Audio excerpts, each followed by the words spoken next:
Hail to the Redskins. And yes, I said it, and I don't care. I'm happy because every win is a big win. 34-30, another Taylor HEINECKE comeback. That's two comebacks. And what is this now? 5 starts total. The kid just can play. Lots of things that are going the hiccup or oof category that can be broken down later. But at the end of the day, 290 yards passing, 3 touchdowns, and he got himself the victory.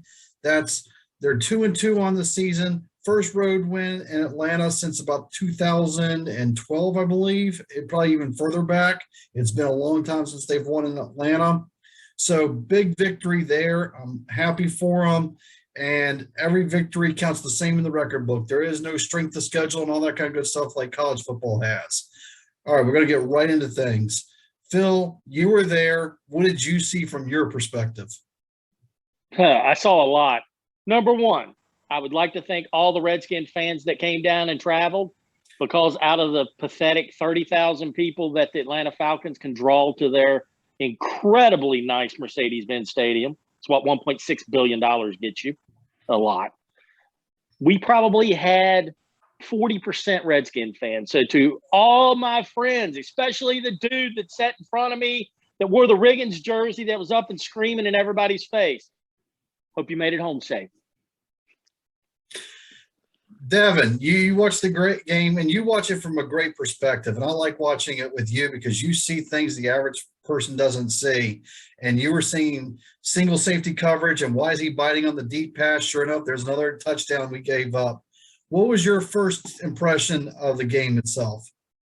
Personally, I just feel like it's the discipline of the defense and knowing what they have to do. It doesn't seem like they know what they're doing fully, or they're not being taught it, or they're just trying to go make a play that's not there.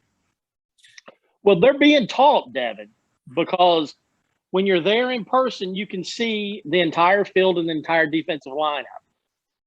Everyone is doing the same thing. And when everyone's doing the same thing, you know it's coached that way. We don't try to hide anything. We don't try to disguise any defenses. It looks like, and Coach will know about this, it looks like rec soccer where all the lines are straight.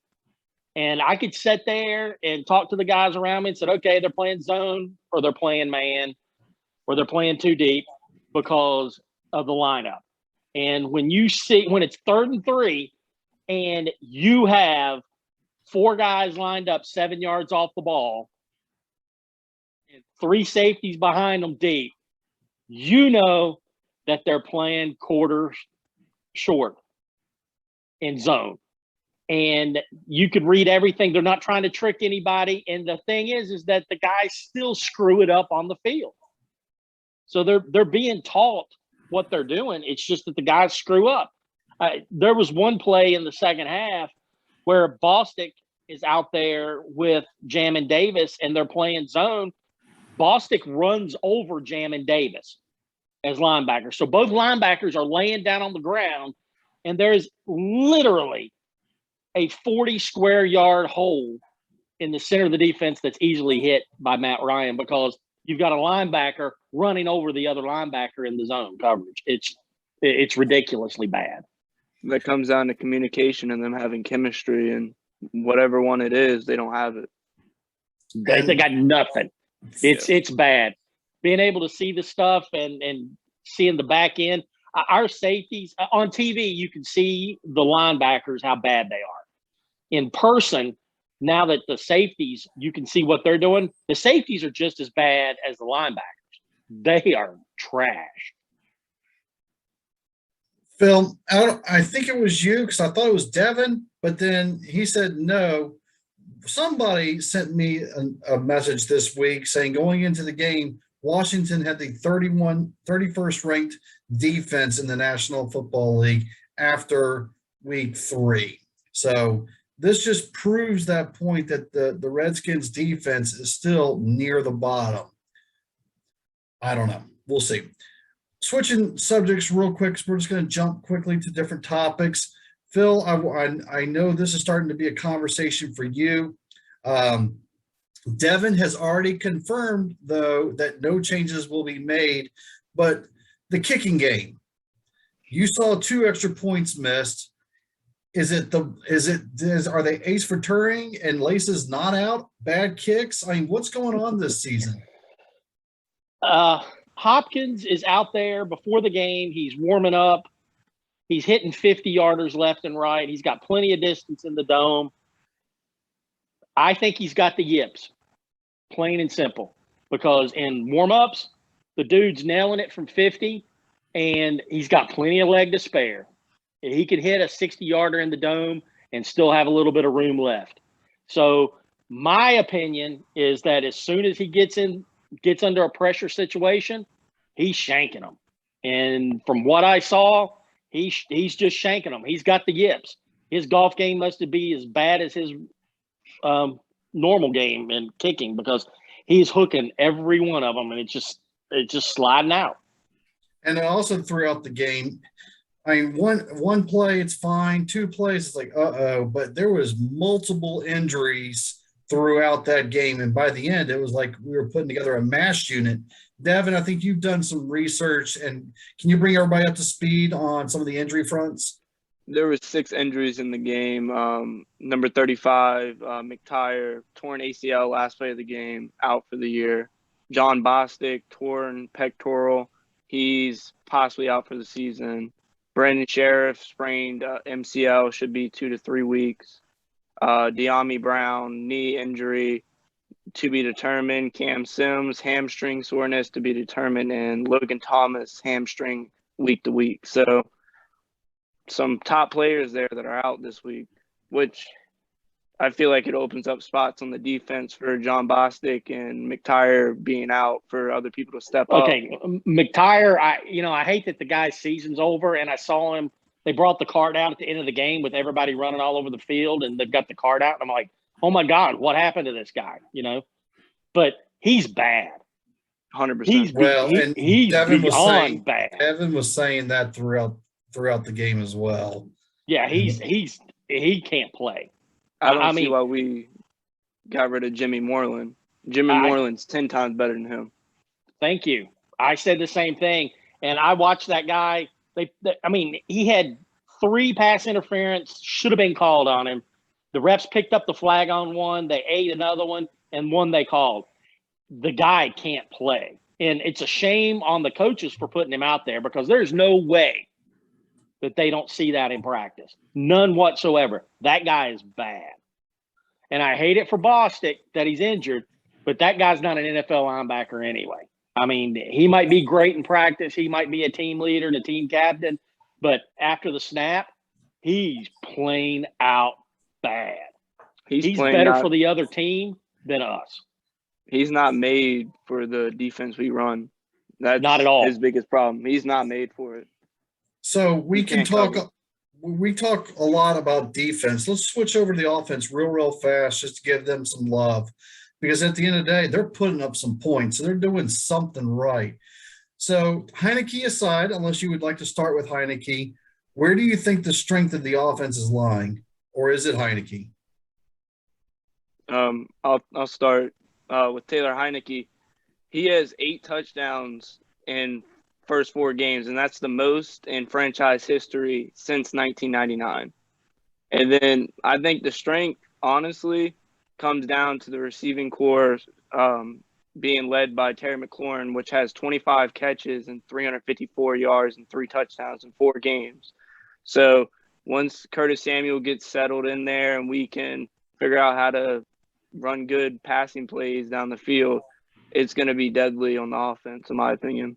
I will also say, minus Cosme is a liability. But those other 4 guys on the offensive line, congratulations. You're playing your balls off. You are really doing well and road grading. Cosme's just an accident out there. I don't know why he's playing. He's good for a couple drive-killing penalties every game, and he's constantly missing blocks. But everybody else out there is really doing it. Hey, look. When it comes down to, what's his name, number 41? Help me out here. J.D. McKissick. McKissick. Here he is, Clark Kent, and at the end of the game, he goes and be Superman. That was some next level speed. Exactly. And he outran the fastest player on the Falcons defense. That's no joke. Linebacker number 45 that he outran. That's not a fluke. I mean, that kid can run. And McKissick pulled away from him and then dove over 3 players to get into the end zone. Congratulations, you won that game. But with HEINECKE, here I am sitting there with all these Redskin fans, and I'm sitting there going like, yeah, we can't kick this field goal. We got to score a touchdown because we're going to miss the field goal. And like, yeah, we don't trust Hopkins. HEINECKE goes back. He's running around. It's like, oh, God, he's going to throw it back. No. Yeah! All right. Keep it realistic because we all know that they're not top 10, but I also believe that they're not somewhere in the lower 20s to 30s. Where do you see Washington right now in a 1 to 32 scale? And who are they right there with, do you think? Phil, we'll let you go first. I think they're around 25, tied with the Giants. The Giants beat us.